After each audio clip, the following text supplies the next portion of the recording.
Want to be a part of the notification squad? All you gotta do is like and share this video, and make sure you stay subscribed so you never miss a scary story. Why don't you go ahead and trade in those brick walls for a few millimeters of nylon for a weekend? What could go wrong? This world is a strange one. Camping is a subject that this scary channel can't stop coming back to. There's a good reason for that. When you leave your city and sacrifice all the protection and amenities that modern society affords you, sure, it can make for a nice getaway until you realize you're nothing more than the worm on the end of a hook. So the next time you go camping, just remember these allegedly real camping horror stories. But first, I'm looking for stories about your crazy ex. If your ex did something psychotic, I'd love to hear it. Send it to us at darknessprevails.org. And if you want hours of bonus episodes, think about becoming a patron at patreon.com/darknessprevails. Now, gather around my campfire and try to stay warm. Number 1. The Day I Was Almost Killed by a Cougar. Submitted by Lord Ramsey 24.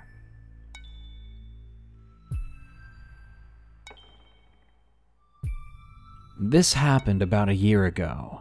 I was 15 at the time, camping with my family, and also a good friend who we will call Zach. We were staying at the Miquelon Lake Campground in central Alberta, Canada.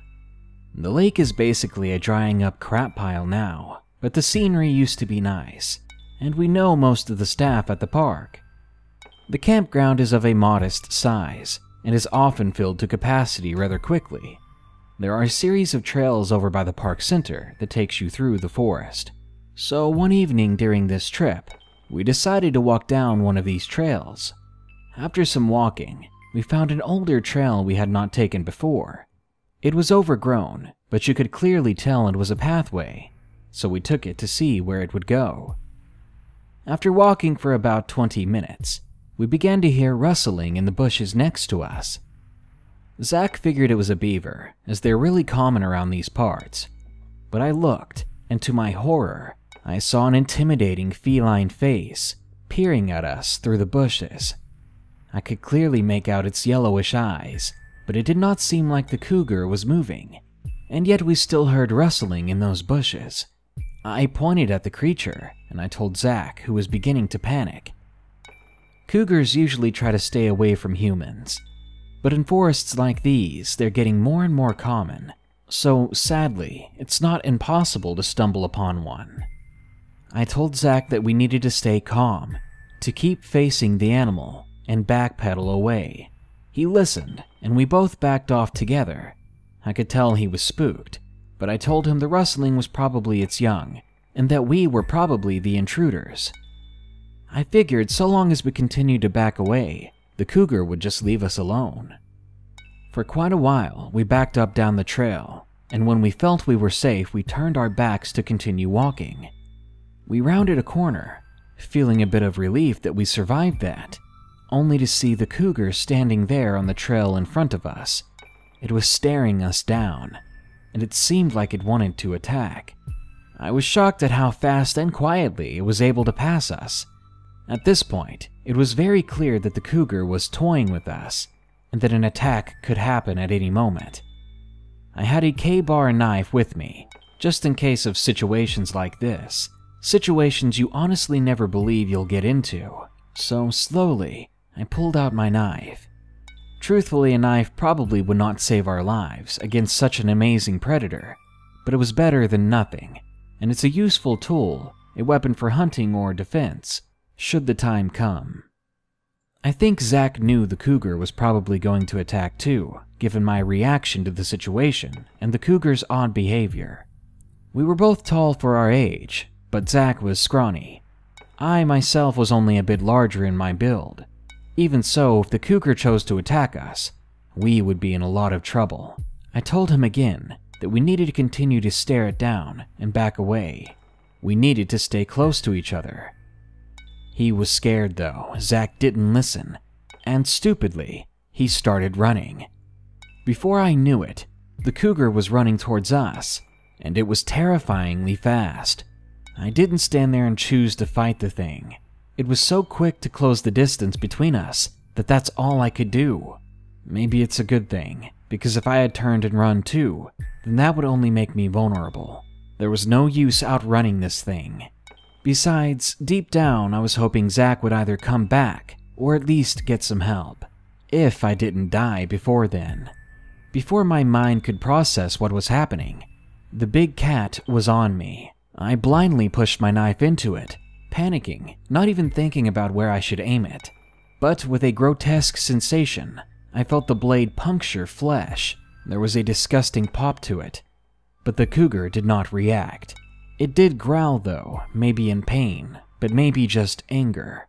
But the wound I had placed in its chest was definitely not lethal. Then I hit the ground from the force of this cat, and I felt the air rush out of me. My hand let go of the grip of the knife, which was now hanging out of the animal. Then I felt the most sharp pain in my shoulder. I think the cougar had tried to bite my throat, but as I had jerked away in a panic, it sank its teeth into the flesh of my shoulder. It was at this point that I knew I was going to die. Oddly enough, when that thought came, the pain began to go away. I think in this fight for survival, my body filled with adrenaline, stopping the immense pain from being full force. In the background, behind us, I heard Zach yelling for help. To be honest, I didn't blame him. I mean, sure, he probably should have tried to help me while screaming for help still, but some people when they're afraid never even think about that. He just did what he thought he had to. I shoved my arm between my throat and the cougar to keep it from getting the killing blow on me, but it didn't seem to care. It began to bite my arm, then tug at it as if it was trying to pull it out of the way to once again reveal my throat. It clamped down hard on my arm, and even now through the adrenaline, I felt that pain. It was deep and sharp. At that moment, I recalled hearing something on TV about forcing your arm down the predator's throat, causing it to gag, and that would make it stop biting you, at least for a moment. So gathering up my courage, I straightened my arm out as best I could, which caused its teeth to twist into my arm even more. But now I was able to force my arm down its throat as far as I could. The pain was terrible, but with the thought of living or dying, I continued to push through it. To my relief, the cougar actually gagged and promptly let go of my arm. It gave me a few seconds of time to prepare for its next attack, but I knew I was still at its mercy, and I knew my chances of survival at this point were low. Suddenly, a loud bang rang through my ears. I saw the cougar jump off of me, as if it was flinching from something. Then it ran away for a few feet before collapsing onto its side. I stood up on wobbly legs, and I saw a park ranger running towards me, along with Zach close behind. I'd never been more happy to see anyone. At this point, the pain throughout my body was slowly getting worse. With the relief that I would live through this, my adrenaline began to settle down, and I began to slowly feel everything that that animal had done to me, and I was far more messed up than I thought I was. There were deep scratches on my left shoulder and torso, and on my right shoulder, there was a nearly fatal bite mark. I felt the warm trickle of blood under my clothes, and it seemed like everything was burning. During the attack, I had no idea how bad it had hurt me, until now. In fact, the pain was so much that I could barely stay standing. When they reached me, the ranger put me on the ground slowly and began to do his first aid, putting pressure on the bitten shoulder, while telling Zach to put pressure on some bandages on my arm. I saw Zach crying, which I thought was funny at the time. I mean, he was the one that ran away. There wasn't a scratch on him. I remember thinking, shouldn't I be the one in tears? A few moments after that, I ended up blacking out. The next thing I remember is waking up in the hospital. I had dozens of stitches all over me, and I had to stay in the hospital for a while so that the bite holes wouldn't become infected. I mean, to this day, the arm that the cougar bit is permanently damaged. But even as I think about that, I recall how lucky I am. It all could have gone down differently. I could have made the wrong decisions. I could have panicked too much, forgetting to cover my most vital parts. If it had gotten to my throat, I could have died in an instant. I still don't know though why it attacked us. Maybe we made it mad for some reason. Maybe it was just that hungry. But I still can't understand why a cougar would attack two tall people like that, unless it was absolutely desperate.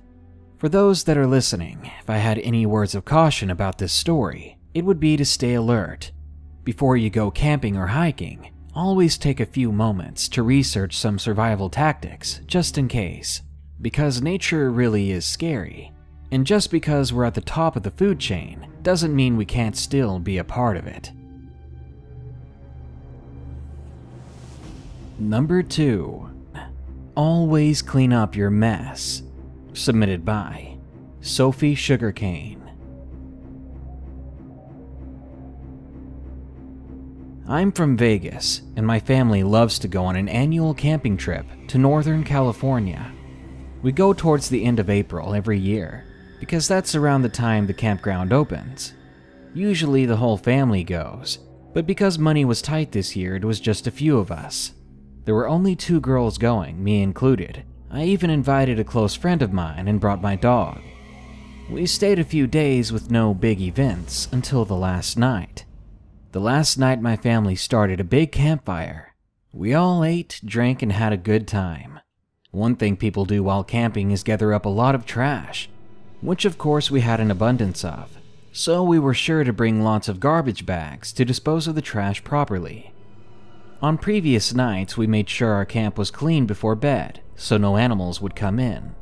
Well, since we were all drunk and tired, we completely forgot to clean up, and that was a big mistake. We all climbed in drunkenly into a huge tent and fell asleep, until around 3 in the morning, when we woke up to the sound of screaming, or at least that's what it sounded like to me. I'd never heard these calls before from any animal, and I had no idea what it was. My friend, who was lying beside me at the end of the tent, which was closest to the screams, got up and ran to the other side, leaving me where I was. I was scared, but I stayed completely quiet. We heard things coming from the meadow about 10 yards away from our tent. My parents were awake as well on the other side, trying to figure out how to get away as quickly as possible. My little brother was still asleep beside me when he began opening his eyes. Right as he was about to speak, I quickly put my hand over his mouth, shushing him, telling him to be quiet, because there's something outside. My dad got the keys to our truck ready and began using the alarm system to try and scare off these animals. We heard them out there, digging through our trash, smashing bottles, and ripping through our bags. We all really froze when we heard sniffing behind us. Whatever it was, there was one of them behind our tent, inches from our heads. My dad made the alarm go on and off for clear over an hour, to no avail. All the while I was holding my dog, praying she wouldn't bark. Thankfully, she was more tired than anything, so she went back to sleep as I held her close. My dad quietly got up, unzipped the tent, and we knew we were about to make a run for it. We all got up quietly with him, not even putting our shoes on or grabbing anything else. Without a word, we all sprinted towards the truck. I was the last one to leave the tent, and I ran as fast as I possibly could, holding on to my dog tightly. My little brother made me get in the truck first and pushed me in. Then we drove off. The sun rose within the next hour while we were driving around. We went back to camp hesitantly, and the animals were gone. But Dad had seen what they were. He explained to us that there were bears, that there were about 4 or 5 of them outside of the tent, and it wasn't a mother bear and a few cubs. These were full-grown bears that had unknowingly surrounded us, scavenging for food. They invaded our campsite because we left trash out. While we cleaned the rest of the campsite, hoping they didn't come back, I noticed at the back of our tent, where we had heard one sniffing, there was a trail of paw prints. The thing had been right behind us. At any point, if it wanted to, it could have torn open our tent and feasted on us. Those strange screams live on in my head, like they're coming back for us, and until this point, I'd never experienced true fear. A word to the wise: always clean up your mess, or you should expect some uninvited guests. Number 3. Mysteries of the Woods. Submitted by Shannon M. This happened a few years back. My friends and I decided we would go on a camping trip when most of our friend group had finally graduated. There was a wide range of us, from 19 to 16 years of age. We decided to go on a week-long trip. We live in Newfoundland, Canada. Here we have decently dense wooded areas within our city limits, so we decided to camp in the city. I know it's not the typical out-of-city away from everything camping, but we did what we could as only 1 or 2 of us could drive, and more than 10 people in a couple of tiny cars doesn't work too well. We drove about 15 minutes into the woods, basically where we could see the city, but not hear it or be affected by its bright lights at night. It was a nice area. It was atop a hill, but we worked with it. The fire pit we made was in a dense bit of woods that was about 10 feet deep, nothing big. Around us were trees and ATV paths. Occasionally we saw a few people going for hikes, but no one ever bothered us. Everything was fine and fun for the first few days, running around, going swimming, smoking weed and getting heavily drunk, you know, the wild teenager stuff. After a few days, people started to clear out, but myself, my boyfriend Jason, his little sister Thea, our friend Mike, and a few other friends stayed. During the days, the heat reached about 20+ degrees Celsius, and at night it would drop between 5 and 10 degrees. On the second to last day, it was hot enough to the point that myself and Jason took the cover off the tent to let the heat escape the scorching hot nylon. Around noon that day, Mike and a few others left due to work, but later returned. Thea left to shower. Since we were in the woods, the closest thing to a bath we could get was swimming.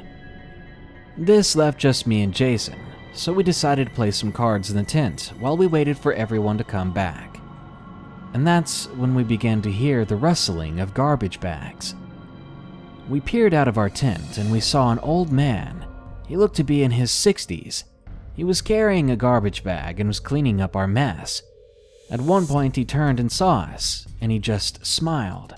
He walked up by our fire pit and never came back down. It was weird, but I never thought more of it until after the trip ended. About 2 to 3 hours later, we decided to go for a walk to the main entrance, where we all got dropped off. We were only gone about 15 minutes.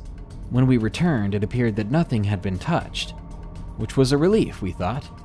We decided to play some more cards to pass the time. But when Jason reached into the front pocket of his bag where he had left the cards, he instead pulled out a small bottle that was meant to hold holy water and rosemary beads or prayer beads as well. His face changed to an expression of confusion. I asked Jason if that was his parents, that maybe they forgot to take them out. He replied, "No, I've never seen these in my life. I even remember checking that pocket before we left the house the other day." Freaked out, we decided not to do anything. It was possibly just a harmless prank someone was playing on us, but nonetheless, it was creepy. Later that evening, Thea, Mike, and a few others returned. We told them about the beads and bottle. Everyone thought it was spooky, but never really cared. Mike, on the other hand, the moment the bottle and beads touched his hand, he immediately looked at me and whispered, "These were my grandmother's. Where did you get these?" Shocked and confused, I explained again how we got them, but this time I told them about the man who was cleaning up the mess we made. Mike continued to act weird. He wouldn't stop smelling the beads all night, and the bottle was in his pocket till we went to bed. After a few hours, we forgot about everything and just got tanked. Around 2 or 3 in the morning, I was too drunk and high to stay up, so I decided it was time to hit the sack. About an hour later, Jason joined me. We decided to sleep with the tent cover off, as the nights were only getting hotter. At around 5:30 in the morning, I woke up to a loud scream. Mind you, we couldn't even hear the children screaming with excitement from the nearby neighborhood, so this was odd. The scream sounded like a woman in distress. It happened over and over a few times before I woke up Jason. I told him what I heard. When we realized our friends were still up, we got out to tell them what we heard when we heard it again, 5 to 6 more times. Our friends told us they heard it a couple of times before we went to tell them, so everyone was hearing this. I've heard people tell me that it could be mountain lions, that cougars scream can sound like endangered women, but this was different, especially when we could make out the word help in a few of those screams.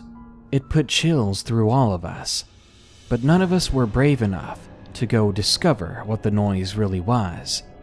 We never did find out what or who made those noises, but I still feel bad for not trying to help. But honestly, that was not my first instinct. Part of me refused to believe it was real. The next day we all went home, and I later saw on Facebook that a local girl went missing the night before, and she was last seen close to where we had been camping. Reading something like that, it really messes you up. Also, I've never gotten back to Mike about that night with the beads and bottle, but I have heard that he held on to both. I've always wondered how the old man got those, if he was even the one to put that stuff in our bag. There are so many unanswered questions about that night, questions I know won't ever be answered, but still, it was a night that will forever haunt my memories. Number 4. Grandma's Story. Submitted by Mariko.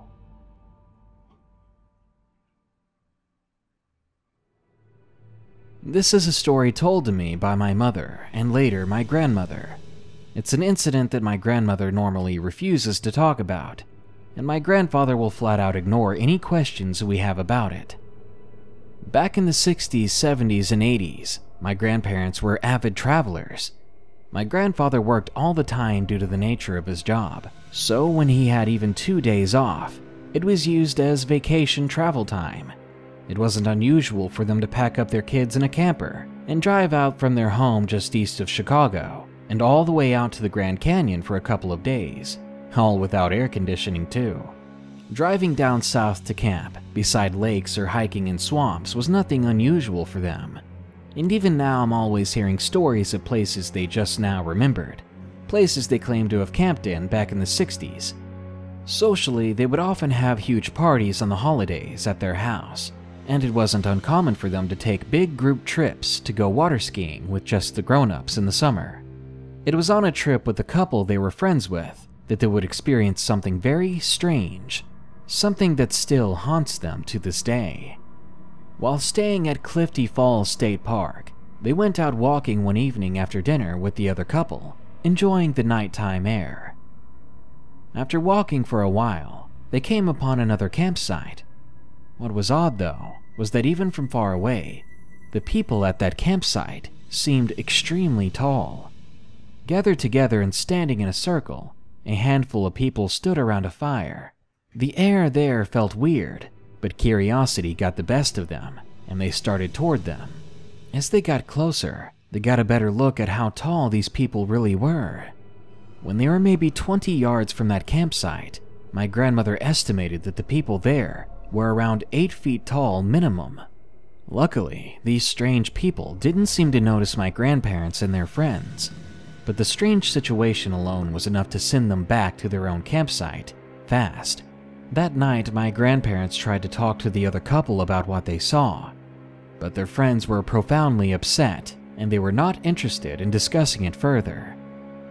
It was a few years later, after telling the story to another friend, that it was suggested to her that what they had seen was an after effect of time travel, of all things. It's an interesting theory, though probably a crazy one. But it's worth mentioning that my grandmother, nearly 40 years later, received a phone call out of the blue from the other woman who was with them at the park that night. They talked. Then out of nowhere, she asked my grandmother, "Do you remember that night?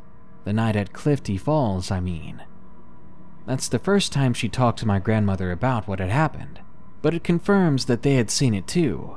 It confirmed to my grandmother that it was something she truly experienced.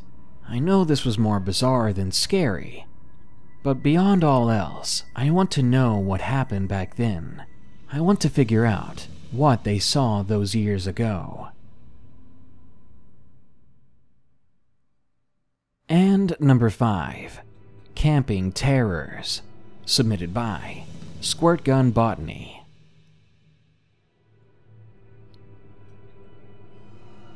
Normally, camping is a wonderful experience.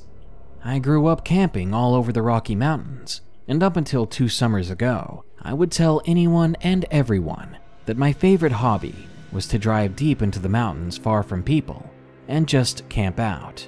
I couldn't even go a few weeks without needing to be out camping somewhere. But I haven't gone camping in 2 years, and probably won't for a few more years because of what happened. I moved to Massachusetts from Idaho about 5 years ago, and during the summers, my husband and I would take our daughter camping to random places, usually places that our friends recommended. During June of 2015, we found a place to camp near Jamaica, Vermont. The website for the place looked great, so we packed up and headed out with a friend and his daughter for 2 nights. The first night was fun, yet pretty uneventful. The next morning, our friend had decided to leave. It was a Sunday, so most of the people there had cleared out by 11. By this time, we were almost the only ones there. It left us with a rather creepy feeling, like we weren't supposed to be there.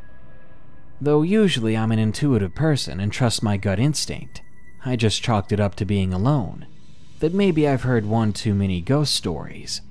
But my stomach seemed to twist in on itself when my husband mentioned too that it felt weird to be there now. He's a Marine, and he's not the type of person to be scared like that, let alone for such a stupid reason as being alone in a public campground, especially in the middle of the day. It took me off guard when he said he would like to leave for a few hours, get away from there, get lunch in town, just try to shake the feeling that he had, this knot he had in his stomach. The feeling was gone the moment we drove away from the park, that feeling of uneasiness, of being on edge. We ate and laughed and enjoyed the sun like normal people. We even tried to delay going back there as much as we could, but eventually we had to get back in the car and drive back. It felt like driving back into a dark cave, or rather back into the executioner's arms. Even now, as we tried to fake being into the whole camping experience for our young daughter, we felt constantly like we were being watched. No, it was more than that. We felt like we were being stalked, or even hunted from a distance, in the middle of the day, in the middle of a very safe, empty campground. I told my husband that we probably needed to go, that this feeling of dread is just growing more intense with each passing hour. Something was telling me that something bad was going to happen. He explained logically that we weren't going to leave, that our gut feelings were wrong, that we were just feeling that sense of being alone in a new place. So I put on my brave face for my little girl. That night, it got dark, and by God, it was dark in a strange way. I've been in the middle of nowhere. I've been camping in the wilderness before, but in this place, even so close to a city as it was, something was different. That feeling of being watched, of knowing something was coming, something bad was going to happen. It was getting a lot harder to chalk the feeling up to just being alone. Then we had to put out the fire and get into the tent for bedtime. I looked down at my baby's sleeping face and swallowed the sheer panic that was welling up in my chest. I did feel a little better as I slid onto the air mattress next to my husband and he wrapped his arms around me. I thought I could close my eyes for a few minutes, that maybe everything would be all right. Suddenly, in the middle of all the stillness and surrounded by the strange darkness, my husband said to me, whispering in my ear, "We need to go. We need to leave right now. We don't get up and leave now, something very bad is going to happen." I immediately went into fight or flight mode. I was completely paralyzed. Even thinking about it now, 2 years later, it makes my heart race.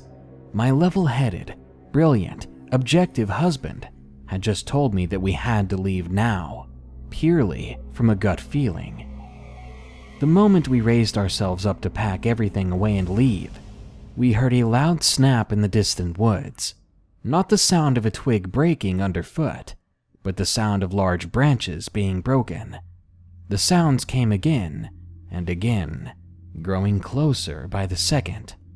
Frantically, he started cramming stuff into the car, all while looking around, telling me to be as quiet as possible, to not even turn the flashlight on. I looked again at my baby's sleeping face, and I knew that I had to get the hell out of here, and that made me snap out of it. I gently put her in her car seat, and then began slamming stuff into the car as well. The cracking of trees was terribly close now. I could feel eyes piercing through me. Something didn't want us there. Something was angry. We were being watched, and I knew something was going to happen at any moment. We both agreed on that. Now, I've almost been attacked by a mountain lion once. I've seen some bizarre, almost paranormal things in my life. I've almost drowned, and I've had drunk men surround me and begin to beat me before. But never have I experienced fear on this level, fear seemingly based on instinct alone. We didn't even see anything. All that happened was that we felt something, and that was truly horrifying. With the car packed up, we peeled out of there as fast as we could, and we haven't touched our camping gear since then. I don't know what it was out there. I don't know what would have happened if we stayed any longer, and I'm glad we didn't take the chance to find out.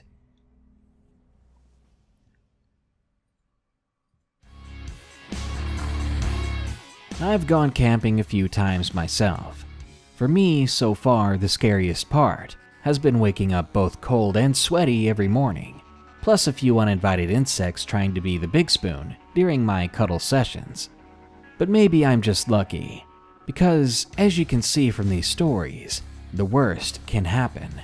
You can get stalked through the woods, you can be attacked by wild animals, you can risk your chances of never coming home. Good night. Be sure to like, share, comment, and subscribe if you enjoyed the video. And don't forget to send us your crazy X stories at darknessprevails.org. Plus, a huge thanks goes out to my newest patron, Zen Bloodshadow. Thank you so much for going above and beyond to support this channel.